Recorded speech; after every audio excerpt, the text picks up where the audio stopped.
ও মাই god, এটা তুমি বানিয়েছো? হ্যাঁ, আমার মতো যারা ক্রিয়েটিভ তো হ্যাঁ, আমার মতো যারা অনেক ক্রিয়েটিভ, আমার তুমি মতো ক্রিয়েটিভ? যারা তুমি ক্রিয়েটিভ? হ্যাঁ, ক্রিয়েটিভের কি বোঝো তুমি? ক্রাফট করা।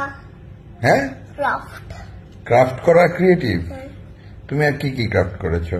ক্রাফট দেখো, আমি এটা আমার ক্রাফট করেছি। তারপর দেখো, এটাও কিন্তু হোমমেড।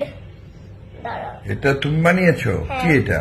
কানের দুল। দেখি, কি দিয়ে বানিয়েছো? গ্লু। হ্যাঁ, গ্লু। গ্লু দিয়ে আর স্টোন। ক্রিয়েটিভিটি বলতে তুমি শুধু এই ক্রাফট বানানোটাই বোঝো, আর কিছু না? আমি ক্রিয়েটিভ না? আমি তুমি তো ক্রিয়েটিভ? কখনো ক্রাফট বানাওনি। ও, আমি ক্রাফট বানাইনি, এই জন্য আমি ক্রিয়েটিভ ছোটবেলায় না। বানিয়েছো? ক্রিয়েটিভিটি শুধু ক্রাফট বানানো, আর কিছু না? না, অন্য আরো কিছু। যেমন? কি বলে বোঝাতে পারবো? বোঝো। যে আমি যে বই লিখেছি, হ্যাঁ, এটাও একটা ক্রিয়েটিভিটি। তাহলে তুমি বললে কেন আমি ক্রিয়েটিভ? আমি যে নাটক লিখি, এটা ক্রিয়েটিভিটি না?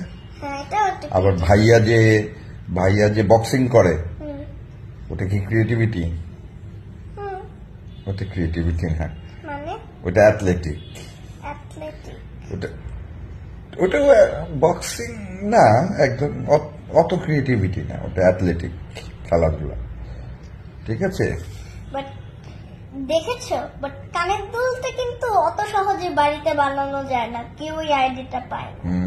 সো আমি তোমাদেরকে এটা বলে দিই আমি এটা কিভাবে বানিয়েছি।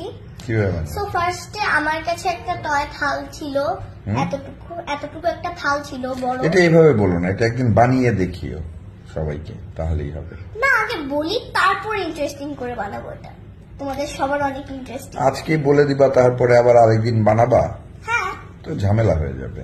হবে, সমস্যা নেই। সো আমি তোমাকে বলে দিই কিভাবে এটা বানিয়েছি। বলো।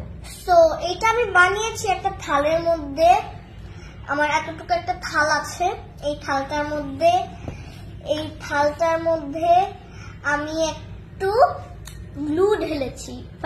সবার ফার্স্টে আমি এইটার মধ্যে যে কোনো কালারের মার্কার দিয়ে আমি একটু এঁকে নিয়েছি, মানে যে কোনো শেপে তুমি রাখতেও পারো। আমি এর পুরাটা হোল প্লেটের একটা গোল শেপ ছিল, ওটার মধ্যে আমি লিখে করেছিলাম। বুঝতে পেরেছি। তারপরে ওটার মধ্যে আমি না, এটা বোরিং হয়ে যাচ্ছে। তারপরে এটার মধ্যে একটু গ্লু ঢেলে আমি এক রাতের জন্য, শুধু এক রাত, অনলি ওয়ান নাইট, এক রাত 24 ঘন্টার জন্য আমি এটা দিয়ে রেখেছি। তারপর পিন করেছি। তারপর এটা যখন সকালে উঠে আমি এটা পিল করে ফেলেছি। তারপরে আমি আমার নানু বাড়ি গিয়ে তার লাগিয়েছি, তার দিয়ে। বা তোমরা কি জানো আমি আরেকটাও বানাচ্ছি? ওয়েট, আরেকটা কি বানাচ্ছ? এইটা হচ্ছে এইটা। কি এগুলো? বাংলাদেশের ফ্ল্যাগ? হ্যাঁ। বাহ, এটা কি দুই গালে দুটো লাগিয়ে রাখো? না, এটা কানের। এটা কানে হবে? যেদিন স্বাধীনতা দিবস সেটা আমি এটা পরবো। ওকে, এটা তারটা লাগাইনি এখনো। ঠিক আছে, এখন বাই বাই বলি। Bye bye. তোমাদের যদি এরকম করতে ইচ্ছা করে তো অবশ্যই আমাকে জানাবা। ওকে।